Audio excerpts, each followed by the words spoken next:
They don't fear your strength. They don't fear your intelligence. They fear one thing above all else: your clarity. Because if you ever thought clearly, even for a few uninterrupted seconds, you would immediately recognize how much of your life has been engineered against your peace. You would stop chasing approval that was never meant to be given. You would stop shrinking your truth to make others comfortable. You would stop apologizing for existing with depth, restraint, and self-respect. You would no longer beg to belong in spaces that quietly profit from your confusion. You wouldn't keep sacrificing your inner calm for applause that fades the moment you leave the room. You wouldn't tear your mind apart trying to become a version of yourself that feels acceptable to people who benefit from you staying uncertain, reactive, and easy to steer. You would see the structure clearly, not chaos, but a system, an emotional labyrinth built to keep you distracted, dependent, and predictable. And the instant you stepped back, when your thoughts slowed, sharpened, and aligned, you would become dangerous in the only way that truly matters. Because clarity dissolves manipulation.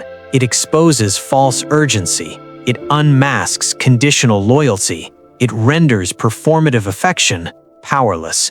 A clear mind cannot be rushed, guilted, or emotionally hijacked. So ask yourself, honestly this time, how many of your choices were truly yours? How many were inherited without question? How many were shaped by expectation, fear of exclusion, or the need to be liked?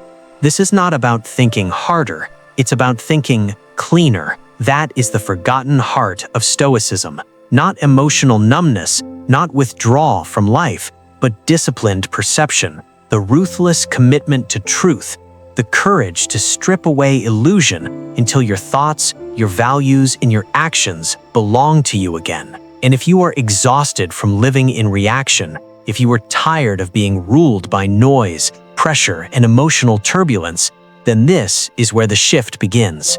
Welcome to Stoic Sage Academy. Subscribe not for entertainment, but as a quiet act of rebellion, a signal to your future self that you chose clarity over chaos, discipline over distraction, and a mind that no system, no crowd, and no manipulation can quietly control. Most people are convinced they're thinking, when in truth, they're mostly reacting. The difference isn't obvious at first. It hides in plain sight. Real thinking is deliberate. It's slow enough to be examined, strong enough to be owned. It's something you build, test, and consciously stand behind. But reactions move differently. They're immediate, automatic, and usually unseen. They disguise themselves as thought, borrow its language, wear its confidence, but underneath, they're just emotion replaying itself. Someone raises their voice, and without noticing the shift, your chest tightens and you harden. A decision appears and anxiety grips you, so you retreat. You tell yourself you're being careful, reasonable, strategic, but trace the moment honestly and you'll see it wasn't a choice at all. It was a reflex, a triggered response wearing the costume of logic, an emotion rushing ahead and calling itself clarity. The world rewards that speed. It trains you to move fast, to respond instantly, to stay alert, reactive, available. Depth is inconvenient. Pause is inefficient. Everything is framed as urgent, immediate, loud. But clarity cannot survive in that environment. Clear thinking doesn't sprint. It slows, it steps back. It asks uncomfortable questions like, where did this feeling actually come from? And what am I assuming without proof? Most people never ask those questions. They don't interrogate the voice in their head because they assume it belongs to them. But often, it doesn't. It's an echo, the residue of a parent you once tried to impress, the pressure of a crowd you feared being rejected by, a belief absorbed quietly, without consent, without examination. And over time, your mind becomes a stage where everyone else's script is performed, except your own. The Stoics never claimed emotion was the enemy. What they warned against was emotion left unexamined. Epictetus put it plainly, it's not things that disturb us, but our judgments about them. That sentence sounds simple, but it carries a ruthless kind of freedom, Because if your judgments create your suffering, then your clarity has the power to dismantle it, but only if you're willing to slow down enough to see what's really pulling the strings. Most people never reach that point. They feel anger and assume someone else caused it. They feel shame and conclude it must be deserved. They feel anxiety and decide danger must be near. But every one of those emotions begins with a belief, and when the belief is flawed, the emotion becomes misleading. That's how the loop forms. The same arguments, the same mistakes, the same regrets replayed with different faces and settings, and people call it life. But if you don't understand the roots of your reactions, how can you honestly say your decisions are your own? Think about how often you've chosen simply to avoid discomfort, how many times you've agreed out of guilt, how many moments you stayed quiet, not because you agreed, but because your body feared disapproval. That isn't choice, that's survival, pretending to be politeness. Over time, that survival hardens into identity. You tell yourself you're calm, when really you've just learned to bury the fire. You label yourself indecisive, when in truth you've been trained to confuse discomfort with danger. What began as a coping mechanism quietly becomes your personality. So what does real thinking actually look like? It doesn't look smooth, it doesn't feel pleasant. It feels like friction, like resistance, like deliberately slowing down when everything around you is accelerating. It's uncomfortable because clarity demands confrontation. You have to sit across from yourself, not the socially polished version, but the one still carrying old fears, unfinished wounds, and inherited patterns. You have to get brutally honest about your inner machinery, why certain people unsettle you, why certain conversations are avoided, why you repeat cycles you've already outgrown. Clarity begins the moment you stop blaming the world for your reactions and start questioning their source, not to punish yourself, but to free yourself. Because the instant you realize a reaction is not the final word, only the opening signal, something shifts. You reclaim control. You stop being a puppet for your conditioning. You stop surrendering power in every argument, every explanation, every emotional exchange. You stop letting feelings decide on your behalf. You begin to hold space between stimulus and response, and inside that space, your mind starts to feel like it belongs to you again. But clarity is quiet. It doesn't shout, it whispers. It invites you to observe without rushing towards conclusions. It invites you to sit with discomfort long enough to understand its shape. It shows you that the mind isn't a battlefield to dominate, but terrain to map. That is the Stoic path. Not emotional suppression, but precise seeing. Not denial, but discernment.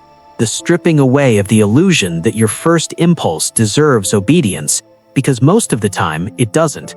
The first impulse is loud, but it's rarely wise. True thinking asks you to wait, to watch your body tense, your breath shorten, your thoughts accelerate, and only then, only after awareness, to respond with intent instead of reflex. This is difficult work. It's painful to face truths you've spent years avoiding. But every time you choose awareness over autopilot, you build something stable inside yourself, something that doesn't collapse under pressure. You stop needing the world to change in order to feel steady. You become someone who carries clarity through chaos. And that clarity isn't a mood or a mindset, it's a form of power. Quiet, grounded, immovable. So the next time you feel the urge to react, to defend, withdraw, appease, or explode, pause. Just briefly, ask yourself, is this mine or is this inherited? Is this truth or habit? That single moment of stillness can be the difference between repeating your past and shaping your future. That's what Stoic clarity offers, the ability to respond instead of react, to choose instead of comply, to think instead of merely feel. When that becomes consistent, your life stops being a chain of reactions and starts becoming something directed. Because thinking clearly isn't just about better decisions, it's about no longer needing rescue from your own mind. And in a world saturated with noise, That kind of freedom is rare. Watch closely, and you'll notice it happening constantly, not outside you, but within. A sensation appears, a pull, a surge of urgency, attraction, anxiety, excitement masquerading as destiny. It arrives fast, loud, convincing, and before reason even enters the room, your body has already chosen. Then the mind scrambles to explain it. Logic doesn't lead, it follows. It stitches together a story that makes the reaction feel intelligent. It feels right, you say. It must mean something. But what if the feeling isn't insight? What if it's familiarity? And what if that familiarity is rooted in your oldest wounds? There's comfort in what we recognize, even when what we recognize is pain. You're drawn to certain people, not because it's love, but because it resembles something you already know. You feel urgency around certain opportunities, not because they're aligned, but because scarcity is whispering in your ear. You think you're following intuition, but fear is holding the wheel. And when fear leads, logic doesn't protest, it collaborates. It builds a convincing narrative, not to guide you, but to shield you from the discomforts underneath. This plays out everywhere. In relationships, where relief gets mistaken for connection. In careers, where panic disguises itself as ambition. And when you look back honestly, most of your worst decisions weren't born from ignorance. They came from loyalty to a feeling you never paused to question. That's the danger of unexamined emotion. It drives, while reason decorates the dashboard. You feel in control, but you're only narrating decisions already made beneath awareness. This isn't a flaw, it's not a defect, it's how the mind learned to survive. Emotion is ancient, fast, protective. But when your life is built on its impulses, intention disappears. Most people live at the mercy of their emotional weather. Intensity becomes importance, pain becomes truth, excitement becomes destiny. But clarity doesn't work that way. Clarity doesn't chase emotion, it steadies it. It listens without surrendering authority. It reveals the difference between desire and addiction, between what's familiar and what's genuinely good for you. And once you see that distinction, everything changes. You stop justifying every emotional surge. You stop calling every pull a calling. You recognize that your mind cannot always be trusted in moments of threat or craving. You wait. You let the feelings settle. You ask, if this emotion wasn't here, what would I know? Sometimes the answer hurts. You realize what you called love was validation. What you called ambition was comparison. What you called urgency was fear running from itself. That realization doesn't make you cold. It makes you free. Free to feel without being ruled. Free to notice emotion without obeying it. Emotion is information, but it's incomplete. Like fire, it can warm or destroy. The difference lies in whether you act before awareness arrives. Clarity asks for the pause. It creates space. And inside that space, you decide who you are. You may still feel fear, but it won't steer. You may still feel drawn, but you'll question the source. You'll learn to separate intuition from impulse, desire from desperation. That awareness feels like loss, because it is. You're letting go of the belief that feelings are facts. And that loss is the beginning of maturity. People tell you to trust your gut. Sometimes it's right. Sometimes it's just your past speaking louder than reason. That's why feeling alone isn't enough. You need philosophy, structure, stillness. Without them, every emotion becomes a storm. With them, you can feel deeply and choose wisely. That is Stoic clarity. Not the absence of emotion, but mastery of response. The Stoics practiced the pause. They separated sensation from story so that action emerged from purpose, not panic. That clarity isn't built overnight. It's built by noticing patterns, catching justifications mid-sentence, asking gently, is this true, or is this just familiar? And the more you ask, the more you become anchored, not dominant, not loud, anchored. Because once you can feel without obeying, you stop dancing to borrowed rhythms. You pause, you choose, and in that choice, you become quietly untouchable. moving through chaos with clarity, not because it feels good, but because it's right.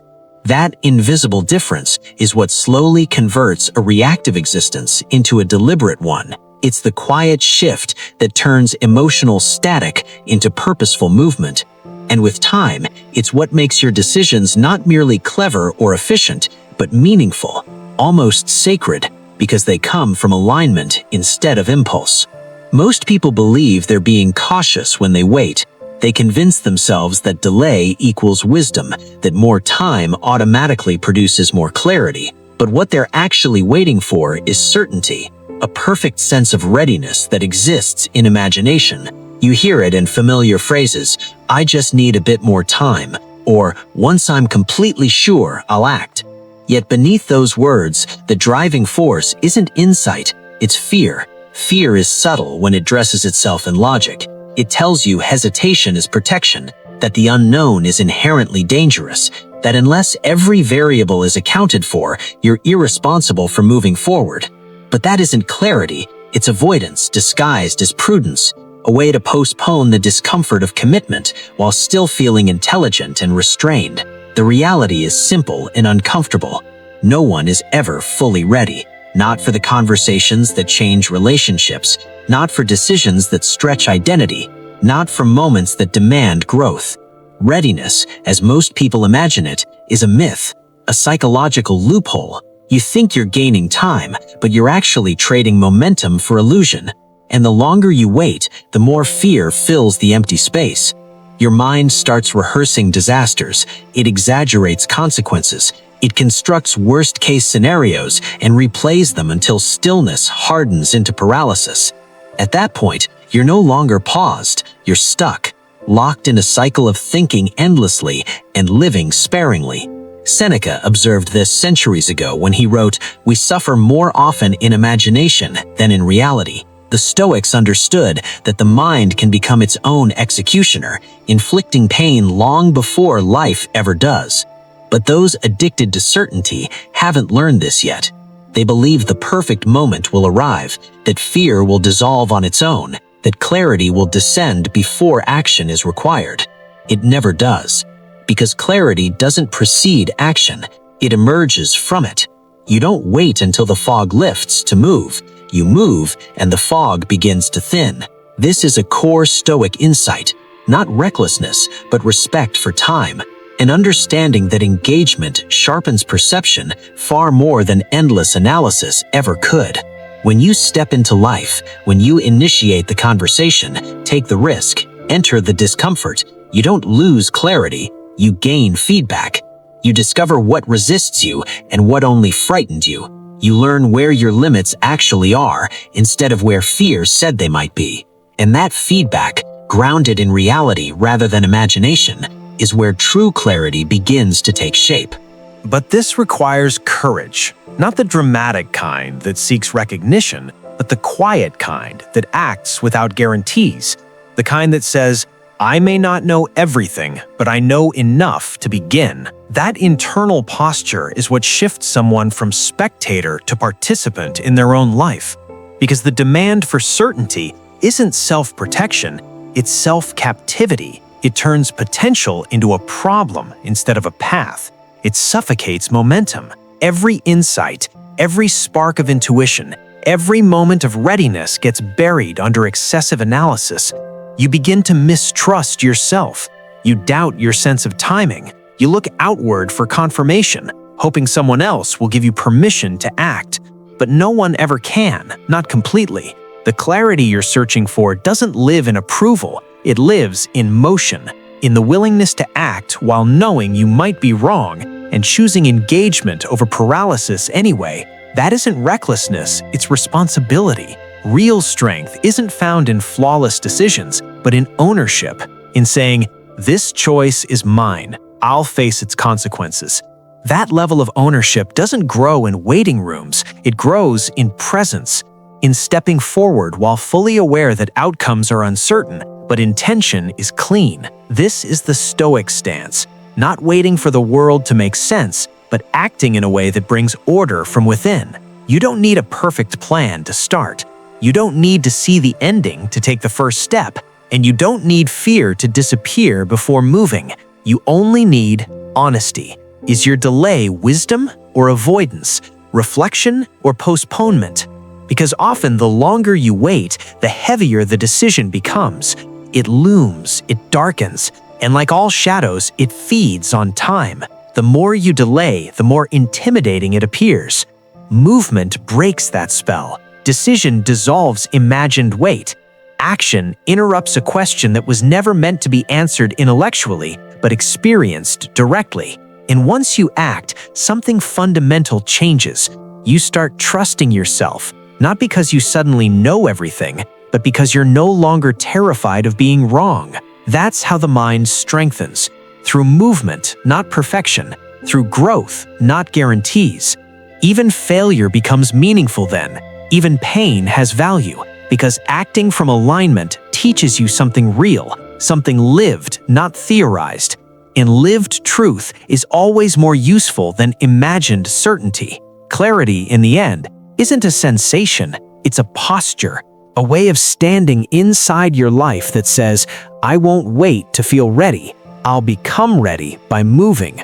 It's not about always being correct, it's about being willing to engage, to adjust, to learn. Because the one who needs every answer before beginning never begins. But the one who walks forward anyway, quietly, imperfectly, intentionally, builds a life that's not only clearer, but fully lived. We live surrounded by information, yet very little of it actually empowers us. There's an endless supply of opinions, frameworks, strategies, and explanations. Scroll long enough and you'll find countless ways to live, think, heal, detach, succeed, fail, restart, and reinvent yourself. It feels like wisdom, but it rarely leads to transformation. You listen while driving, you scroll during breaks, you absorb other people's thinking all day long, and by nightfall, your mind is crowded, yet your direction is unchanged. Because clarity was never about accumulation, it was always about subtraction. Most information isn't designed to help you, it's designed to keep you engaged, insecure, and wanting more. It exploits curiosity and doubt, convincing you that learning equals progress. But consumption is not clarity. Left unchecked, it becomes the very thing that blinds you. Your instincts dull. Your inner voice fades beneath louder, more confident voices. And gradually, you hand over your internal compass to people who have never walked your terrain. Clarity doesn't grow in storms of opinion. It grows in silence, in the spaces where your own insights finally have room to surface. But we're taught to fear that silence, so we fill it constantly, afraid that without input, we'll fall behind. Behind who? Behind what? The addiction to constant input often masks fear of decision-making. You gather more because you're afraid to act on what you already know, so you delay, telling yourself you need one more perspective. But if information doesn't change your next action, it's noise. And noise becomes dangerous when it feels normal, when distraction replaces thinking so thoroughly that stillness feels threatening. You reach for a screen without noticing. You feel uncertainty and search for answers. You feel pain and look for labels, not to understand it, but to escape it. This isn't learning, it's avoidance with credentials. Carl Jung warned that people will do almost anything to avoid facing their own inner world. Endless information makes that avoidance feel productive. You collect ideas, philosophies, and insights, but never let them alter how you live. Because change doesn't come from exposure, it comes from integration. And integration demands space, stillness, and honesty with yourself. You must filter ruthlessly. Not everything deserves entry into your mind. Not every voice should shape your inner world. Boundaries aren't just relational, they're cognitive. You wouldn't let strangers rearrange your home, so why allow random content to rearrange your priorities, beliefs, and emotional state? The most dangerous influences are often quiet. The unchecked video, the subtle post, the passing opinion that plants doubt without permission. Here, discipline outweighs intelligence. Collecting insights is easy. Choosing what deserves attention is hard. The Stoics spoke of guarding the mind like a fortress, not only against attack, but against clutter. because clutter breeds confusion, and confusion erodes identity, slowly, piece by piece. You don't lose yourself suddenly. You lose yourself through small, unexamined influences that accumulate over time. So, ask better questions. Not, is this interesting, but does this move me? Not, is this popular, but does this align with what I value? If it doesn't, release it. Not everything deserves your energy. Some things are loud because they want it. Clarity is quiet. It waits for those willing to step away from the noise and return inward. That isn't closed-mindedness, it's intention. True openness isn't letting everything in, it's being open to truth and ruthless with distraction. Because you can't think clearly when your attention is fragmented. You can't sense direction when every voice demands a different path. Growth doesn't happen in consumption, it happens in discernment, in the courage to say, I've heard enough, now I need to listen. That's not arrogance, it's maturity, and it's the foundation of a life shaped by clarity rather than confusion, because when the noise fades, your own wisdom finally has space to speak. Clarity often gets framed as a mental puzzle, something you solve with insight, technique, or reflection, but in truth, it begins in a physical place. You can study philosophy, journal endlessly, seek silence, listen to wisdom, even convince yourself you understand what matters. Yet if your environment is chaotic, your inner world will echo that disorder. You may believe your desk, your phone, your room, your surroundings are separate from your thoughts and emotions, but they're not. The space you live in is the vessel that holds your mind.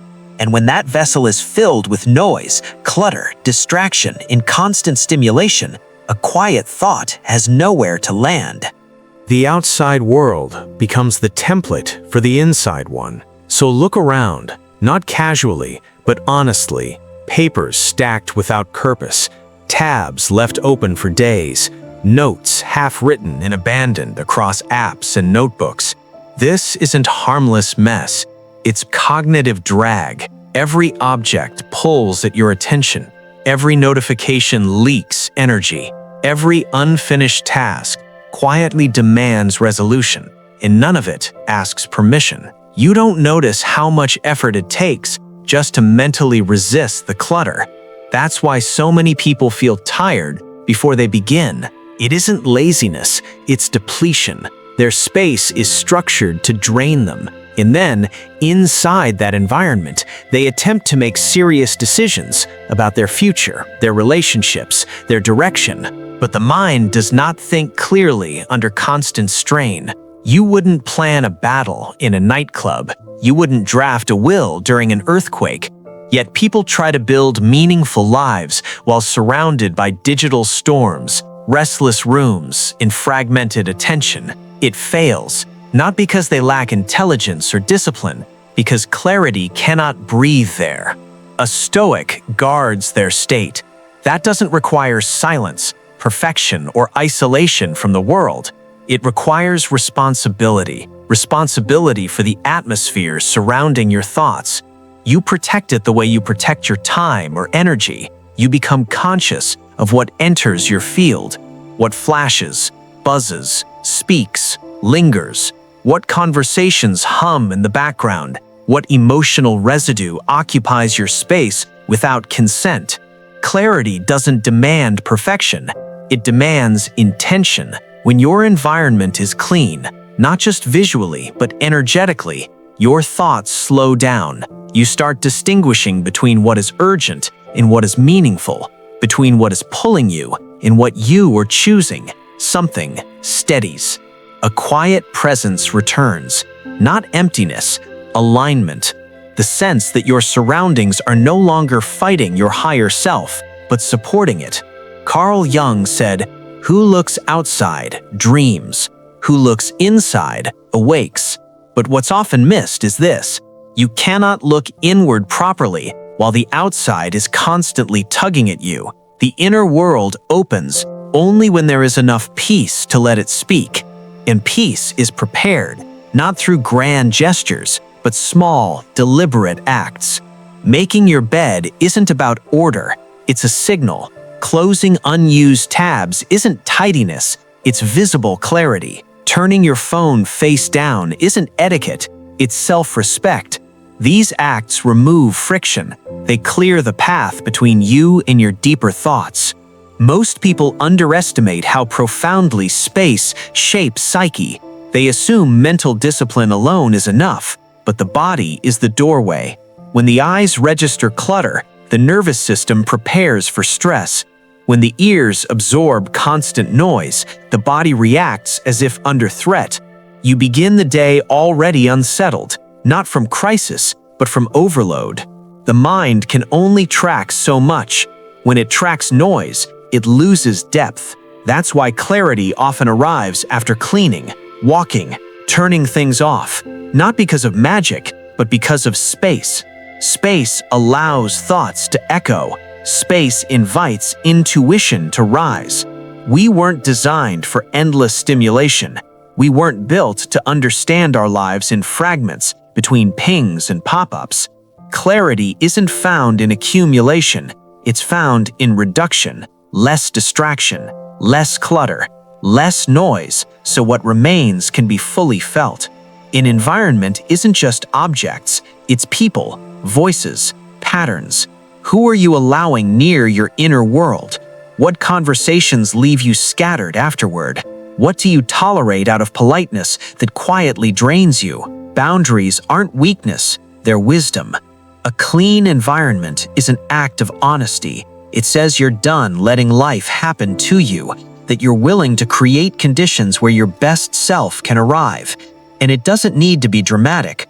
One corner, one notification, one obligation removed. Small changes compound. They send a message inward. I'm serious. And the mind responds. It settles. It sharpens. It listens. The Stoics believed the mind should not be ruled by circumstance, but they also understood discipline begins where the body stands, right now, in the space you inhabit, not later, not when conditions are perfect. Make the space sacred, not with ritual, but with respect. Respect for your attention, respect for your peace, respect for clarity, because clarity doesn't announce itself. It doesn't compete with clutter. It arrives quietly when there's room to sit, and if there is no room, it leaves without protest. So make room. Let your space mirror your intention. Let your environment become a silent ally in deeper thinking. That's where clarity starts, not in your head, but where your thoughts are allowed to unfold. Most people don't actually know what they're optimizing for. They believe they do. They use words like peace, freedom, love, meaning. But when you watch their actions, the pattern tells a different story. They say they want peace, yet cling to chaos. They stay in draining relationships, agitating jobs, routines that leave no air to breathe. They claim they want freedom, but chase approval that chains them to everyone else's opinion. They say they want wholeness, but build their lives around fragments, status, attention, noise. Without realizing it, their choices answer a question they never asked. What am I really optimizing for? Because whether you acknowledge it or not, you are always optimizing for something.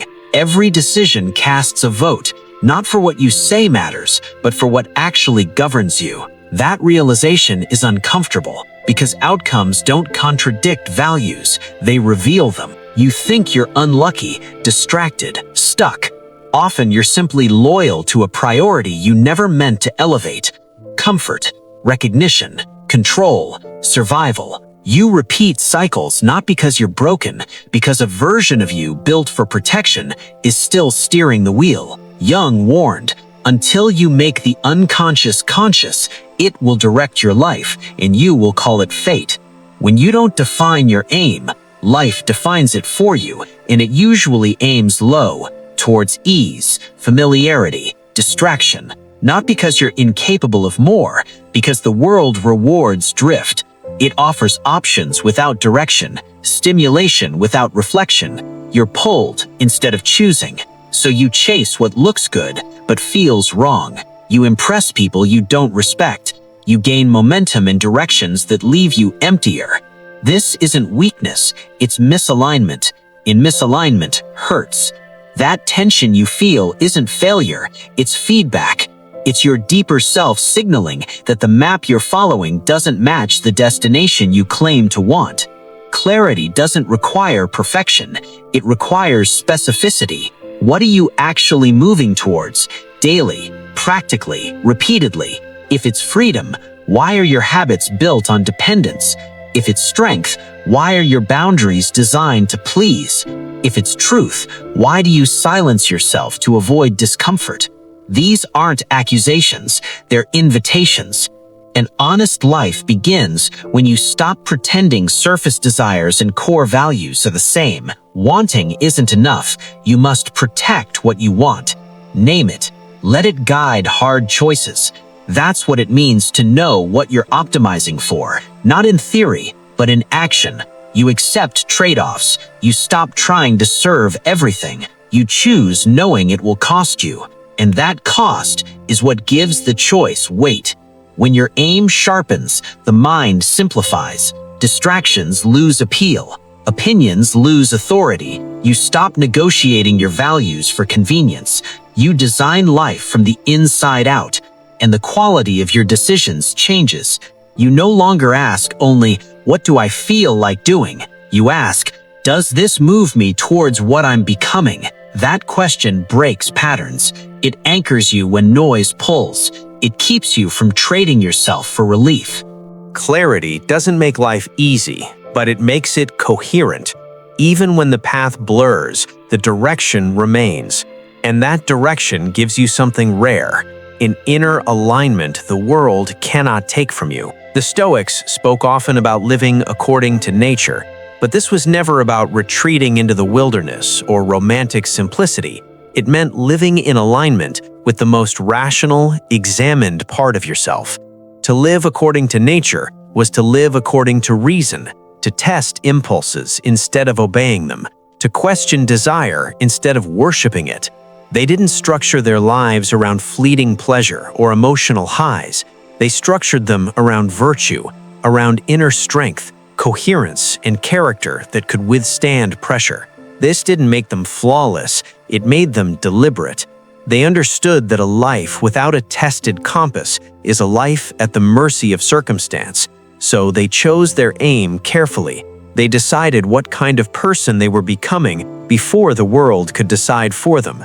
And because of that, even when the path was uncertain, their movement was steady, grounded, intentional. That same clarity is not optional now, especially now, because the modern world offers you 1,000 definitions of success, each one louder than the last, each one polished, curated, and empty beneath the surface. It offers goals that look impressive, but feel hollow once you reach them. It tempts you to live someone else's life simply because it's visible, rewarded, and praised. Defining your aim is how you resist that pull. It's how you step out of borrowed ambitions and inherited expectations. It's how you make peace with leaving certain things behind, not because they're bad, but because they're not aligned. And alignment matters more than accumulation, more than recognition, more than abundance. Alignment means you move with focus instead of fragmentation, with depth instead of distraction, with honesty instead of performance. And you do it daily, quietly, through choices that don't always look impressive to others, but feel correct to you. So pause, not philosophically, practically. Ask yourself what you are really optimizing for, not in your thoughts, but in your actions. When you speak, what are you protecting? When you commit, what are you chasing? When you hesitate, what are you avoiding? Beneath every decision is an aim, whether you've named it or not. If the answer isn't clear yet, don't rush to force it. Clarity doesn't arrive through panic.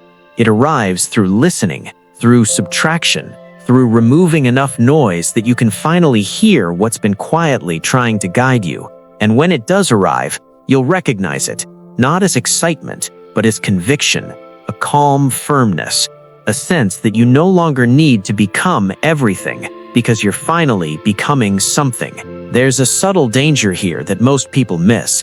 It doesn't announce itself as fear. It calls itself flexibility. It sounds wise, open-minded, patient. You hear it in phrases like, "I'm keeping my options open," or "I don't want to rush," and sometimes that restraint is appropriate. But when repeated endlessly, when applied to every area of life, it becomes avoidance disguised as maturity. Indecision feels safe because it delays responsibility. It postpones regret. But indecision is not wisdom. It is fear that has learned better language. You tell yourself you're waiting for clarity when in reality you're hoping something external will decide for you. A sign, a push, a guarantee. But life doesn't reward hesitation. It responds to movement, to direction, to willingness. The longer you wait, the more stillness begins to rot into stagnation. You start mistaking inaction for safety. But drifting isn't peace, it's erosion. Confidence fades quietly. Discernment weakens. You begin to hesitate even in small decisions.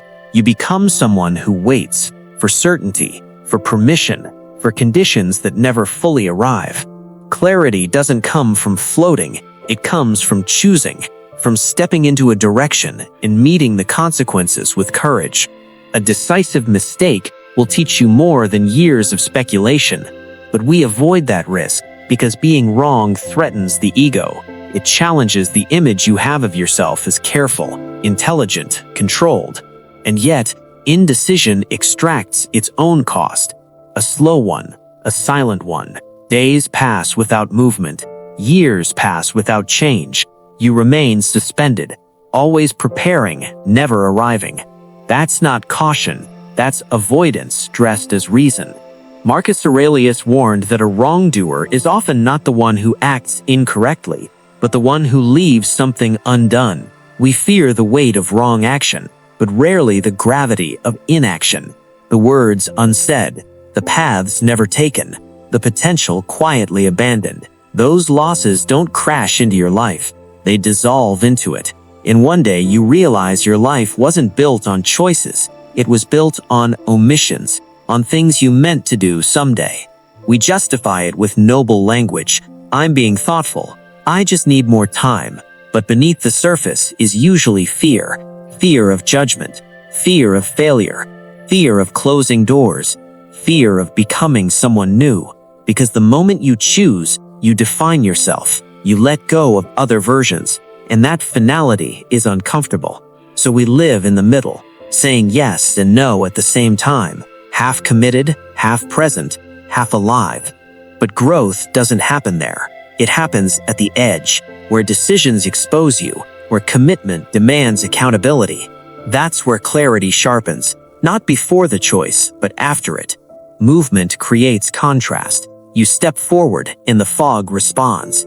Even the wrong path teaches you something the right hesitation never could. You stop wondering and start learning. You stop circling and start becoming. That movement doesn't need to be dramatic. It doesn't need to impress anyone, but it does need to be yours, chosen, owned, clear.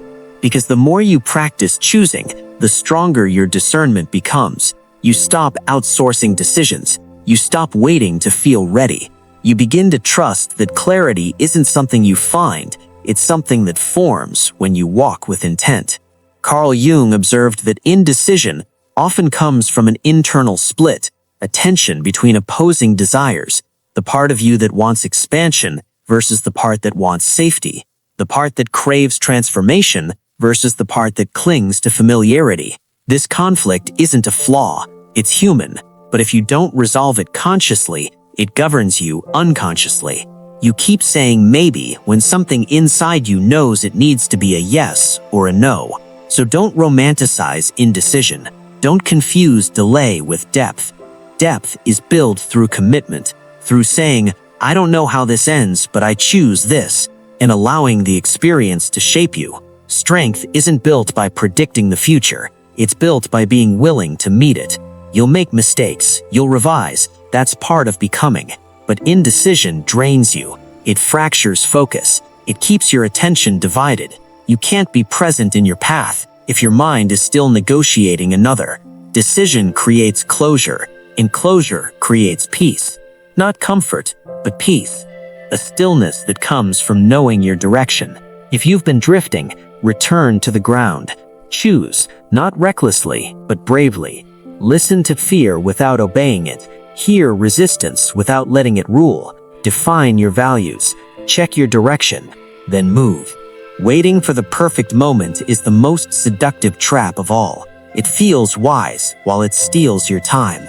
Let clarity come from motion. Let confidence come from action. Let strength not come from certainty, but from willingness. Most people quietly choose ease over meaning, not because they lack depth, but because the world constantly places convenient options in front of them, and availability masquerades as destiny. Something is close, offered, accessible, so they assume it must be right. But availability is not alignment. A door opening doesn't mean it's yours. A person wanting you doesn't mean they're good for you. A path being easy doesn't mean it's true. We chase what's immediately rewarding because it saves us from sitting with uncertainty. And in doing so, we lose the ability to wait, to discern, to choose slowly and deliberately. Life fills with convenience instead of truth. A Stoic resists this, not through rejection, but through discipline. They choose necessity over novelty, alignment over applause. They understand that what matters most often arrives quietly and demands patience. Self-discipline, then, becomes self-respect. Saying no, not defensively, but deliberately. No to misalignment, no to distraction, no to good enough that blocks what's true. Because every yes costs something. And if you don't measure that cost, you'll spend your life paying for things that leave you empty. Clarity belongs to those who can wait without drifting, who can stand still without being passive, who let their inner standard, not external supply, set the direction. That restraint is not weakness, it is strength under control. Stillness is not passive, it is not weakness, it is not the absence of action. Stillness requires strength, the kind of strength that can tolerate discomfort without immediately trying to escape it, the kind that can sit with uncertainty without numbing itself through motion. Stillness asks you to trust that alignment is worth waiting for, that what truly belongs to you will not require panic, chasing, or self-betrayal to obtain. This shift most people never make, the shift from grabbing at what's available to choosing what actually fits, from being dragged by proximity to being guided by integrity, from reacting to every open door to responding only to what resonates with something deeper, quieter, and more enduring within you. And the more you live this way, the more natural it becomes. The constant hunger fades. You stop scanning the horizon for the next hit of stimulation or validation. You start noticing something unsettling at first, then liberating. Many of the things you once chased were never nourishment. They were noise dressed up as opportunity, distractions wearing the costume of destiny. Over time, something subtle but profound happens. Life no longer has to impress you to keep you engaged. You stop needing to be endlessly entertained, affirmed, or reassured. You begin to appreciate the quiet. You trust your own rhythm. You learn how to wait, not with anxiety, not with clenched teeth, but with calm awareness. Because now you're not waiting to be filled. You're waiting because your direction is clear. You're not empty, you're prepared. And that difference changes everything. The Stoic path is not about denial. It's about discipline, about choosing not what is merely in front of you, but what is in line with you. That often means releasing what is immediately available so you can make room for what is actually aligned. And this isn't a dramatic once-in-a-lifetime decision. It's a daily practice, a quiet habit of reminding yourself, just because I can doesn't mean I should. It's a vow you make internally to not sell your peace for proximity, to not abandon your path for whatever happens to arrive uninvited. You are not here to chase everything. You are here to choose wisely, and choosing wisely often begins with the courage to do nothing when nothing fits. That protected space becomes the foundation of a life that feels intentional instead of accidental, Not a life built from whatever was nearby, but one built from what was true. And it's within that truth that clarity begins to root itself. Quiet, solid, unshakable. But clarity isn't only about better decisions, it's about understanding the environment in which decisions are being demanded from you. It's not enough to ask, "What should I do?" because that question assumes neutrality. Real clarity asks something deeper. What system am I operating inside right now? What game is being played? And who benefits if I react without reflection? When you're caught in reaction, everything feels personal. A comment stings and pride flares. A sudden change triggers panic. But step back just far enough and a pattern emerges. Reactions are rarely accidental. More often than not, they are precisely what someone or something is hoping to provoke. This is where power becomes subtle, not through force, but through framing. If someone can't control your actions directly, they attempt to control the context in which you act. They don't need to command you, they just need to shape the moment so you move exactly how they want, on their timing, under their pressure, inside their rules. They need you impulsive, defensive, urgent. Because once you take the bait, your clarity dissolves and your agency is quietly transferred. Not because you lacked intelligence, but because the frame was set long before you noticed you'd stepped into it. Carl Jung observed that people will do almost anything to avoid facing their own inner chaos. Often that avoidance looks like projection. Their urgency spills onto you. Their confusion becomes your burden. Their lack of clarity seeks refuge in your reaction. And if you're not careful, you start carrying responsibilities that were never yours. This happens everywhere. In arguments where the terms are defined before you've even spoken. In business where false urgency pressures you into premature commitment. In relationships where silence, timing, or emotional withdrawal is used to shift leverage. These aren't random behaviors. They are frames, structures that shape how you think and respond until you pause long enough to see them. Until you recognize the frame, you are not operating from your own mind. You are functioning inside someone else's design. But the moment you see it, something changes. You step outside the manipulation. You stop reacting and start observing. You ask not only what is being said, but why it's being said this way. What outcome does this framing serve? Who benefits if I accept it without question? This is meta-awareness, and it returns authorship to you. It's not about becoming cynical or distrustful. It's about becoming strategic, about understanding that the loudest voices are rarely the truest. They are often the most invested. Urgency, in particular, is a powerful weapon. It hijacks the nervous system and robs you of deliberation. And when you act under pressure, alignment is usually the first casualty. That's why one of the clearest moves you can make is not a move at all. It's a pause, a deliberate step back to inspect the frame before you step forward. Because when you rush, you don't act from clarity, you act from compression, and compression always serves someone. The question is whether it serves you. If it doesn't, then what you're facing isn't a decision demanding speed, it's a trap demanding awareness. This single shift rewires how you engage with life. You stop asking, "What's the right answer?" and start asking, "Whose terms am I being asked to answer on?" And sometimes the most powerful response is not to answer at all, but to change the frame entirely. Marcus Aurelius trained himself in this discipline relentlessly. In his private writings, he reminded himself that other people's judgments were external shadows. They had no authority unless he granted it. His inner reason was the fortress, and clarity lived there, not by reacting better, by remembering the long view. Who am I choosing to be in this moment, and who benefits if I forget? Sometimes the frame isn't imposed by another person. Sometimes it's internal. Old conditioning, familiar fears, the reflex to prove yourself, the terror of being misunderstood or rejected. These scripts surface precisely when clarity is required.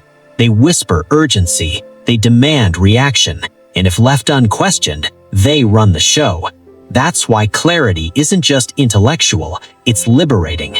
It's the ability to interrupt your own autopilot, to challenge not only the external frame, but the internal one too. To say just because this feels urgent doesn't mean it is. Just because this feels familiar doesn't mean it's right.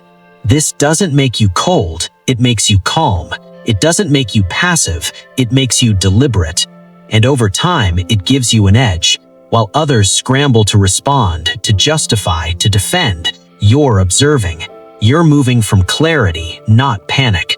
In a world addicted to reaction, that composure becomes rare and powerful. The strongest minds aren't the ones with the quickest answers. They're the ones who can slow down enough to question the question itself, who understand that every situation comes with invisible strings, and that freedom often begins not by cutting the string, but by noticing who's holding it. Before you speak, before you act, before you decide, pause. Ask what's being set up. Who benefits if you rush? What changes if you don't take the bait? That pause is where freedom lives.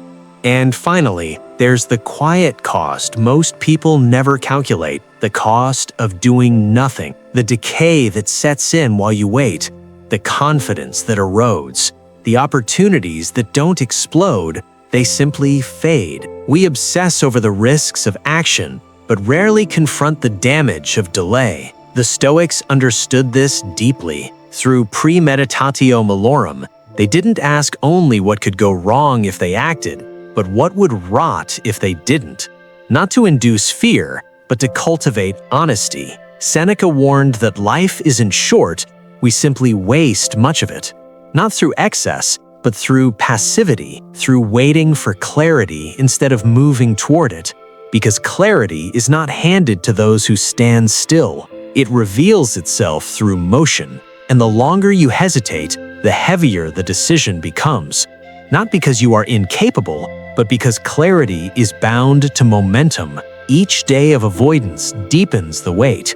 Stillness has power, but only when it is chosen, not when it is used as a hiding place. We tell ourselves that avoiding the hard conversation will preserve harmony, that ignoring the tight feeling in our chest will somehow buy us time, that if we don't touch the discomfort, it won't touch us back. But peace built on avoidance is never owned, it's rented. And like all borrowed comfort, the bill eventually arrives. It often shows up as regret, not the dramatic cinematic kind, but the quiet erosion of knowing you didn't move when something inside you was urging you forward, the slow realization that you let a moment pass, then another, until what once felt possible slipped just far enough away that reaching for it now feels dangerous. Carl Jung warned that what you resist doesn't disappear, it grows. Avoidance doesn't pause a problem, it nourishes it. Silence becomes fertile ground where doubt takes root. Hesitation opens the door for lesser priorities to move in and rearrange your life. And while your higher self waits patiently at the threshold, life continues without consulting it, not as punishment, but as consequence. The goal is not to become reckless, it's not to rush headfirst into every discomfort. The goal is to train yourself to simulate both sides honestly, not only the risk of action, but the cost of delay. To ask questions most people avoid. What decays if I wait? What am I quietly allowing to grow by not addressing this? And who am I becoming by standing still? Sometimes clarity doesn't arrive as relief. It arrives as a reckoning, a sober awareness that avoidance was never neutral. It was shaping your trajectory in the background. The weight you thought you were dodging didn't disappear. It migrated. It settled deeper, turning into a low, persistent whisper that surfaces in moments of silence. You knew, you felt it, and you didn't act. But here's where power returns, because once you see that clearly, you regain choice. Now you can choose your discomfort consciously, the discomfort of the hard conversation, or the discomfort of permanent silence, the discomfort of risk, or the discomfort of watching time quietly erase what you could have become. There is no path without weight. There is only the question of which weight strengthens you and which one will slowly break you if you keep pretending it isn't there. The sharpest minds don't only imagine what could go right, they calculate the corrosion of avoidance. They picture the self that emerges after years of postponing, suppressing, waiting for certainty that never fully arrives. They understand something most people resist. Clarity is often the result of movement, not the prerequisite. It doesn't come when you know everything. It comes when you've moved through the fog long enough to recognize what actually matters. So don't ask only, what happens if I do this? Ask the second question, the one that cuts deeper. What happens if I don't? Let that question sit in your decisions.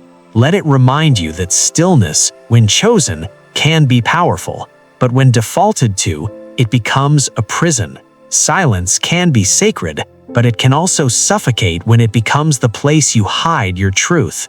You are not here to avoid pain altogether.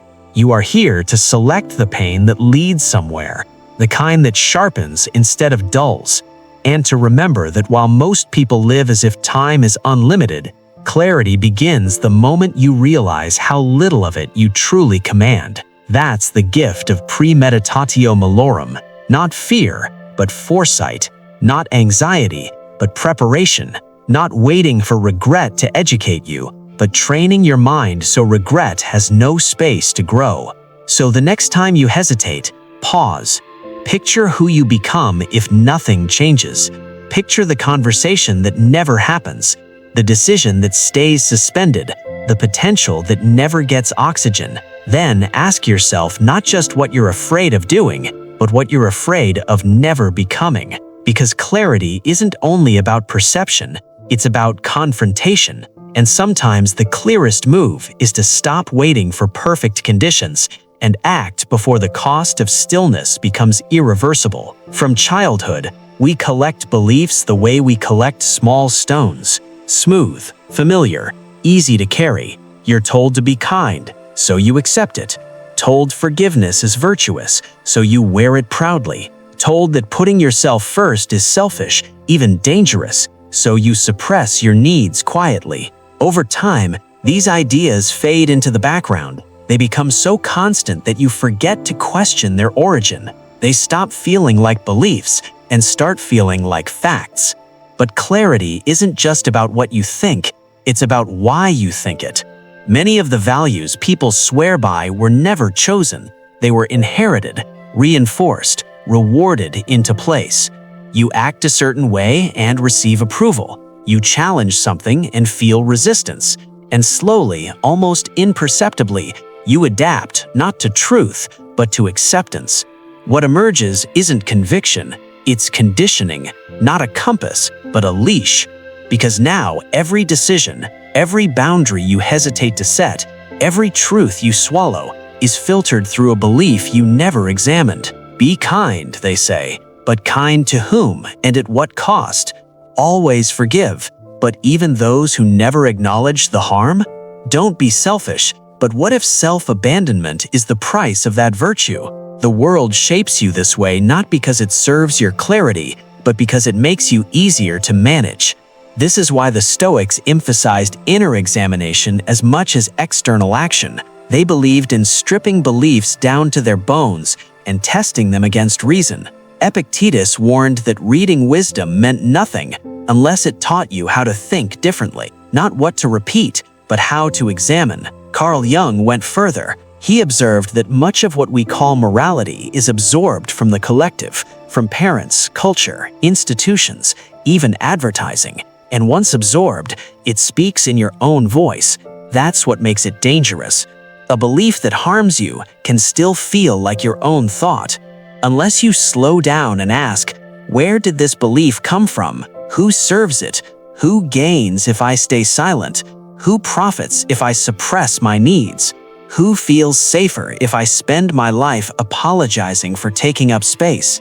The answer is rarely noble. Often it's strategic. This is why clarity demands ruthless inner auditing, not cynical, precise, not hostile, honest. You're not rebelling when you question inherited beliefs. You're reclaiming authorship. You're saying, I will not call it virtue to abandon myself. I will not call it morality to tolerate what corrodes me. I will not call it kindness if it robs me of clarity. That's the shift. You stop echoing your environment and start architecting your mind. You choose values the way a craftsman chooses tools, not because they were handed down, but because they are sharp, truthful, and necessary. And suddenly, you're no longer exhausted by trying to live up to ideas that never fit you. You speak with more precision, set boundaries without shame, say no without explanation, because your life is no longer built on borrowed slogans. It's rooted in examined truth. You may still choose kindness, but not at the expense of your voice. You may still forgive, but not by denying your pain. You may still care, but not performatively. Not because you were taught your worth depended on shrinking. This is authorship. Not rejecting everything, but re-choosing with awareness, with strength intact, with clarity unclouded. So when that familiar guilt rises, pause. Ask whether it's yours. Ask whether you chose this belief consciously or inherited it because it made someone else more comfortable. You owe yourself a mind that belongs to you, because the alternative is living paths you didn't choose, defending values you never examined, and trading peace for approval that never lasts. Clarity doesn't always arrive as light. Sometimes it arrives as a question sharp enough to cut through illusion. When it does, don't flee. Sit with it. Let it unravel the old stories. Let it separate borrowed voices from your own. And finally, understand this. We live in a world that confuses thinking with progress. People collect insights, frameworks, plans, and reflections, yet remain unmoved. They mistake analysis for advancement. But clarity without action is just another illusion. You can sound wise and stay stuck. You can think deeply and live shallowly. True clarity requires motion, and motion requires discomfort. You don't need another model. You need to move. Because until your feet move, your life doesn't. Carl Jung once observed that you are not defined by what you promise yourself, but by what you repeatedly enact. There is a quiet fracture that forms between the person you imagine becoming and the person your daily actions reveal. And the longer that fracture remains unaddressed, the more inner tension accumulates. Anxiety grows not because you don't know enough, but because you know and you're not living it. Clarity that never enters reality calcifies into frustration. Untested insight becomes elegant theory, articulate, impressive, and ultimately inert. What holds most people back is not a lack of understanding. It's fear masquerading as discernment. It's hesitation dressed up as intelligence. Perfectionism pretending to be responsibility. You tell yourself you're waiting for certainty, waiting for readiness, waiting for the moment when doubt disappears. But clarity was never meant to remove risk. It was meant to give direction. It doesn't promise a flawless outcome. It demands alignment with your values, your priorities, your sense of what matters, and then the courage to move in that direction without guarantees. There is a particular kind of liberation that comes when you abandon the need for every decision to be immaculate. When you finally accept that errors are not the threat, stagnation is. Movement sharpens you. Stillness dulls you when it's born of fear. You can recalibrate while moving. You can't refine a life that never leaves the starting point. The real danger is not choosing wrongly. It's choosing not to choose at all and calling it caution. Sometimes the most precise expression of clarity is a step taken without full visibility, a step that feels premature, awkward, exposed, one that might fail publicly, but that single movement fractures the loop. You shift from spectator to participant, from theorist to builder. Confidence doesn't come from omniscience, it comes from lived proof, from knowing that whatever happens, you will meet it, adjust, and grow. The Stoics understood this deeply. They were not philosophers in retreat from life. They were immersed in it, commanders, lawmakers, exiles. Marcus Aurelius did not write to impress history. He wrote to discipline himself into right action. The mind, to the Stoics, was not a sanctuary to hide in, it was a forge. Preparation happened within, but life was always faced in the open. Action has a way of stripping away illusion. When you move, speculation ends and truth begins. You stop debating who you are and start demonstrating it. You stop theorizing about meaning and begin discovering it through consequence. Each decision clarifies your values. Each misstep educates you in ways reflection alone never could. Over time, a self emerges that is not merely aware, but embodied. This is the subtle trap, believing that one more layer of analysis will finally make you brave. It won't. Fear doesn't dissolve through contemplation, it weakens through exposure. Clarity that never expresses itself becomes another form of avoidance. Safe, comfortable, and quietly suffocating. Your life was not meant to be lived in rehearsal. You cannot think your way into transformation. You must act your way there. Speak the sentence you've been editing in your head. Draw the boundary you've been justifying internally. Apply. End it. Begin it. Tell the truth. Enter the arena with trembling hands if you must, but enter. And if it doesn't go as planned, so be it. You are no longer guessing. You are learning. You stand on firmer ground, not because you were right, but because you were willing. Thought can illuminate the path. Only movement walks it. Clear thinking matters, but clear action changes the shape of your life. To live in integrity means translating insight into behavior, risking imperfection in service of alignment. This is where clarity resides, not in pristine internal narratives, but in deliberate motion. If you've been circling the same realization for months or years, understand this. Wisdom that never leaves your mind begins to decay. Don't let it rot in abstraction. Give it breath. Give it friction. Let it stumble into reality. Because clarity does not precede movement. It deepens because of it. The fog thins as you walk, not before. A thinker can map the terrain. Only the one who moves becomes free. And clarity is not measured by the elegance of your thoughts, but the honesty of your life. Pain has a way of arriving precisely when we believe we've understood everything. It disrupts, it humiliates, it strips away the illusion of control. And when it does, most people rush to escape it through distraction, rationalization, or numbness. Pain is treated like a malfunction, something to bypass as quickly as possible. But real clarity doesn't come from evasion, it comes from integration. From standing still long enough to ask pain what it carries. Most people endure suffering without ever studying it. They move through heartbreak, loss, rejection, and failure without extracting meaning. They turn the page quickly, hoping the next chapter hurts less. But pain that isn't examined doesn't disappear, it mutates. An unexamined wound becomes a pattern. Jung warned that what remains unconscious will quietly direct your life while you call it fate. Pain left unintegrated doesn't vanish, it infiltrates. It informs your choices, shapes your relationships, and narrows your future without announcing itself. There is a different kind of strength in turning toward what hurt you, not to relive it, not to dramatize it, but to analyze it with restraint. Rejection, when stripped of ego, becomes information. Failure becomes data. Disappointment reveals attachment. When someone turns away from you, beneath the sting is a message, perhaps about a pattern you repeat, perhaps about a wound you've been compensating for, perhaps about the truth that your worth was never meant to be negotiated externally. Seen clearly, rejection loses its authority. It becomes feedback, not a verdict. Failure works the same way.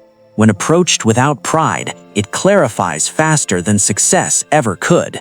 It dismantles false assumptions. It reveals weak foundations. It forces precision.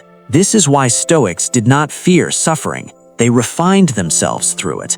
They understood the difficulty was not evidence of inadequacy, but a necessary pressure in the formation of strength. The modern world teaches performance, curated strength, edited resilience. But clarity does not emerge from image.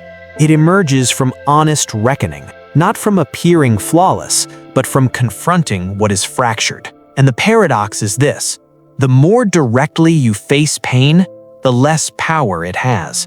What once triggered shame becomes a source of composure. What once silenced you becomes instruction. You don't need to display your pain. You only need to stop concealing it from yourself. Integration is not glorification. It is utilization. Your wounds are not liabilities. They are raw material. A scar is not a weakness. It is proof that something ended and something else survived. But survival alone is insufficient. Understanding is required. This is where maturity begins. Not in emotional numbness, but in emotional ownership. You can acknowledge betrayal without becoming bitter, feel disappointment without surrendering agency, carry pain without exporting it onto others. Seneca was precise when he said, "Difficulty strengthens the mind, as labor strengthens the body. Resistance refines perception." When you stop treating pain as an interruption and start recognizing it as part of the path, fear loosens its grip. Pain will visit. That is unavoidable. What matters is whether it governs you from the shadows or stands openly as a teacher you've learned to understand. Each time you extract a principle from your past, clarity deepens. Not just what happened, but how you responded, what it exposed, what it revealed about your attachments. The past is only a prison if you refuse to examine it. When you stop trying to erase your wounds and instead build with them, something stabilizes inside you. You become less reactive, less hungry for validation, less threatened by endings. You've already met suffering and learned its language. There is a quiet dignity in someone who has known pain and remained open, who has been disappointed without becoming hardened, who remembers wounds without letting them contaminate the present. That is the work. Not denial, but integration. It is slow. It is uncomfortable. It demands honesty that tightens the chest, but it liberates. Because once pain is brought into consciousness, it loses its power to command you. You don't need to prove strength. You embody it. So when life disrupts you again, pause. Don't just endure it, study it. Ask what it reveals about your expectations, your identity, your attachments. This is the Stoic posture. Not avoidance, not collapse, but engagement. They do not flee the fire. They walk through it and emerge clearer, steadier, and dangerous in their calm. The strongest individuals are not those who escaped pain, but those who made peace with it, who wove it into their philosophy, who let it widen their understanding instead of shrinking their heart. That kind of clarity cannot be taken. It was not built in comfort. Most people move through life at the speed of reaction. One event collapses into the next. Everything is urgent. Everything demands immediate response. But clarity does not exist at that speed. It lives in depth, in the pause that allows you to see not just what is happening, but what it means. Clear thinking is not about seeing more stimuli, it is about seeing through them. When something happens, an insult, a loss, an opportunity, most stop at the surface, but beneath every moment are layers: emotional impact, social implication, strategic consequence, moral alignment. Layered vision is the discipline of perceiving all of it before you move. And that discipline is what separates reaction from mastery. Carl Jung once said, "Everything that irritates us about others can lead us to an understanding of ourselves." That single insight contains an entire discipline of perception. It points to what might be called layered vision, the ability to see an event not only for what it appears to be, but for what it reveals underneath. A sharp remark is no longer just disrespect, it becomes a signal. It may reflect another person's inner turbulence, or it may expose a sensitivity within you that still asks for attention. The moment expands, meaning deepens. This isn't overthinking, it's depth thinking. It's the refusal to let the obvious monopolize your attention. It's the decision to look past the surface without being pulled under it by it. Most people never do this. They see the headline and stop there. They hear a tone and assume intention. They read a message and rush straight to interpretation. Reaction becomes automatic, judgment becomes immediate, and certainty arrives far too quickly. But reality is rarely that flat. The clearest minds are almost never the loudest or the fastest. They are the ones who have trained themselves to slow their internal tempo, to digest before deciding, to tolerate ambiguity without rushing to close it. They habitually ask, "What am I missing? What else could be true here?" In a world addicted to speed, slowing down becomes an act of quiet rebellion, and yet it's the only way perception sharpens. Speed blurs, depth clarifies. To think clearly, you have to zoom out. You have to place this moment inside a wider pattern. You begin to see that silence now may preserve your dignity later, that walking away today might open space for alignment tomorrow, that restraint in the moment can earn trust, respect, and leverage over time. Every choice has an echo, and layered vision trains you to hear it before it returns. Quickness is often mistaken for intelligence, but depth is what changes the trajectory. Depth allows you to say, "I understand this," rather than merely reacting to it. It grants foresight. It creates options. It gives you a form of power that isn't dramatic or loud, but steady and difficult to destabilize, because it wasn't built on impulse. Layered vision is the practice of seeing consequences before they arrive. It's thinking not only about what someone did, but why they did it. Not just what an opportunity promises now, but how it might behave under pressure. Not just what you feel, but what generated that feeling. And then, with all of that in view, asking whether the response forming inside you actually aligns with the person you are becoming.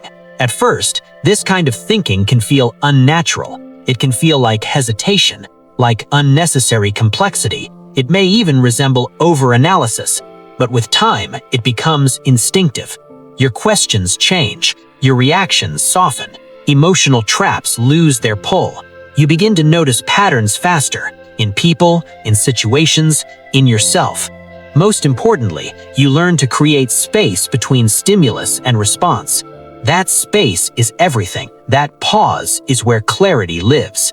When you operate with layered vision, your actions stop being accidental. You no longer fall into familiar loops. You don't just do what feels good in the moment. You do what stands up over time. You don't say what's easiest. You say what's necessary. You don't chase what's merely available. You choose what's aligned. Life doesn't become easier. It becomes cleaner, less chaotic, not because the world changes, but because you are no longer governed by immediacy. Imagine being insulted publicly. A surface thinker reacts instantly. Anger, defense, retaliation. But someone with layered vision pauses. They see the insecurity behind the insult. They notice the audience. They calculate the long-term cost of emotional reaction. They recognize that silence here may command more respect than the sharpest comeback ever could. And so they choose differently. Not out of passivity, but out of awareness. This isn't about becoming robotic or emotionally numb. It's not about suppressing feeling. It's about letting emotion inform action without allowing it to dominate. Emotions are valuable signals, but they are drafts, not final copies. Layered thinkers edit before they publish. They ask, where is this coming from? What else is true? What choice serves the long arc of my character? Depth doesn't guarantee perfection, but it produces consistency. And consistency is rare in a world ruled by reaction. The individual who moves with calm clarity becomes trusted and respected, not because they dominate the room, but because when they speak, they've already listened. When they act, they've already considered.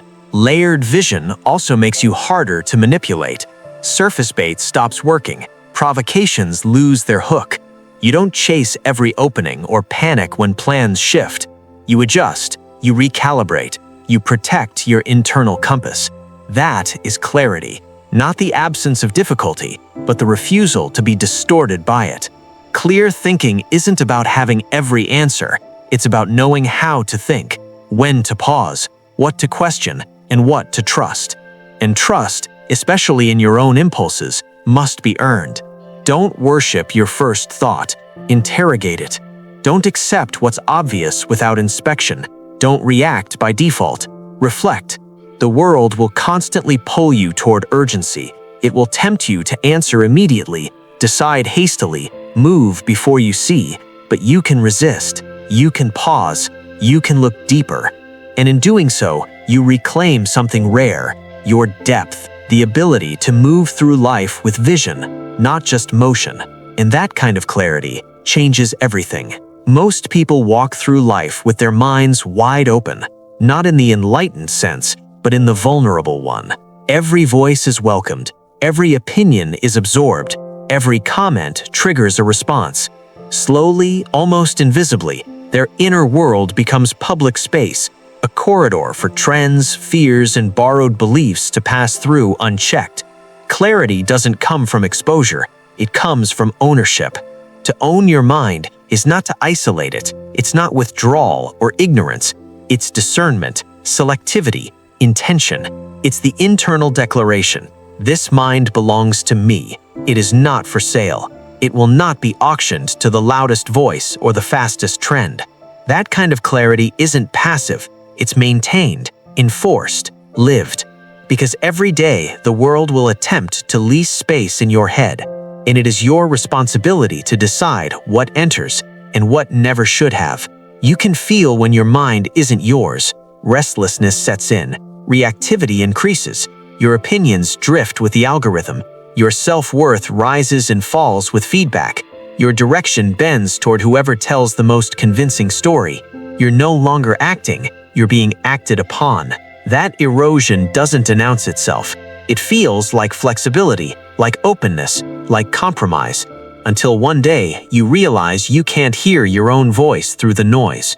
Clarity is not just a mental state, it's a boundary, a refusal, a line drawn quietly but firmly. No one defines me without my consent. This doesn't mean you stop listening, it means you stop absorbing blindly. You don't let someone else's urgency dictate your timeline. You don't let their judgment become your truth. You listen like a gatekeeper. You observe like a strategist. You decide deliberately. Jung once wrote that accepting oneself completely is terrifying, and it is, because ownership demands responsibility. No more blaming culture. No more hiding behind confusion. When your mind is yours, so is the weight of clarity. Many avoid that weight. Following is easier. Outsourcing thought is comfortable. But clarity isn't comfort, it's strength. And strength always costs something. A mind without ownership chases approval, status, distraction. It's always running, never arriving. But when your mind belongs to you, movement changes. You stop flinching, you stop over-explaining, you stop justifying your existence. You move with economy, with direction. And in that steadiness, the world doesn't drag you, it watches you hold your line. That kind of movement inspires because it's rare. Most people have forgotten what it looks like to live from the inside out. You don't need universal understanding. You don't need applause. You need clarity about your direction, your values, and which thoughts are allowed inside your inner sanctuary. This isn't stubbornness, it's sovereignty. And in a world that profits from confusion, mental sovereignty is rebellion. It's saying, I will not be an echo. I will not be a tool for agendas I haven't examined. I will live by design, not default. When you live this way, distractions lose their grip, manipulation loses leverage, approval stops feeling like oxygen. You're no longer performing, you're present. You're no longer guessing, you're grounded. Even in chaos, you can return to center because you've built one. Owning your mind also means learning to sit with silence, not emptiness, but strength. The ability to pause without panic, to observe without reacting, to think without broadcasting. That stillness sharpens clarity, it roots identity, it forms conviction. You don't owe the world your thoughts on demand. Often, the clearest mind is the quietest in the room. When you guard your mental space, you stop treating every opinion like an emergency. Not every criticism needs a response. Not every invitation deserves a yes. Not every conflict is yours to fight. Owning your mind is knowing when to engage and when to withdraw, when to speak and when to wait. when to move gently and when to apply force. And that discernment, that's where clarity breathes, not in reacting to everything, but in responding only to what truly matters. You will still stumble, you will still misjudge moments, you will still choose paths that don't unfold the way you imagined. But there is something profoundly grounding about knowing that even in those moments, you were faithful to yourself, that the mistake was yours to make, the lesson yours to learn, the growth yours to earn. There is dignity in that kind of ownership, a deep, stabilizing peace that comes from knowing you didn't abandon your values to chase approval, that you didn't trade your attention for distraction, or allow fear, impulse, or manipulation to steer your direction. You moved when you moved because you were clear, not perfect, not fearless, but aligned. And that kind of clarity sometimes leads you through pain, but it also leads you somewhere far more valuable, freedom. And from freedom, wisdom inevitably follows. Because the clearest thinkers are not the ones who consume the most information. They're the ones who have learned how to filter, the ones who stopped letting every voice, every trend, every opinion narrate their life for them. They understand that confusion is rarely caused by ignorance, it's caused by noise. Too many borrowed thoughts competing for space in a mind that was never meant to be crowded. When that noise is stripped away, what remains isn't emptiness, it's strength, quiet, grounded, unshakable strength. The kind of power that doesn't announce itself, the kind that moves without asking permission, the kind that doesn't need to prove anything to anyone. So begin drawing the line. Begin listening for your own voice beneath the expectations, the pressure, the constant pull to become something convenient for others.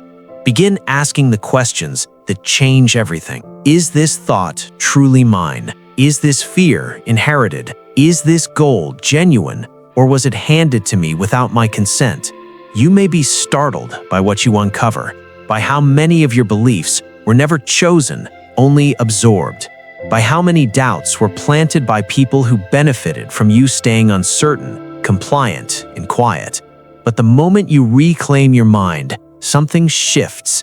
You become dangerous in the most meaningful way, not loud, not aggressive, not reactive, but centered, independent, clear. And clarity, once it is truly owned, doesn't beg the world to understand it.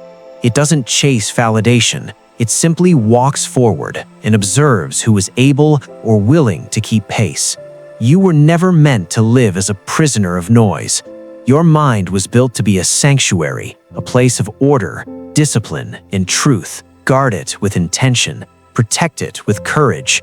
Treat it as something sacred, because your life, your freedom, and your future are shaped by what you allow to live there. If this way of thinking resonates with you, continue sharpening it. Watch one of the videos on your screen now and keep training your clarity with us here at Stoic Sage Academy. And remember, clarity is not a destination, it is a daily practice, a quiet commitment to live awake, deliberate, and unowned by anything that isn't true.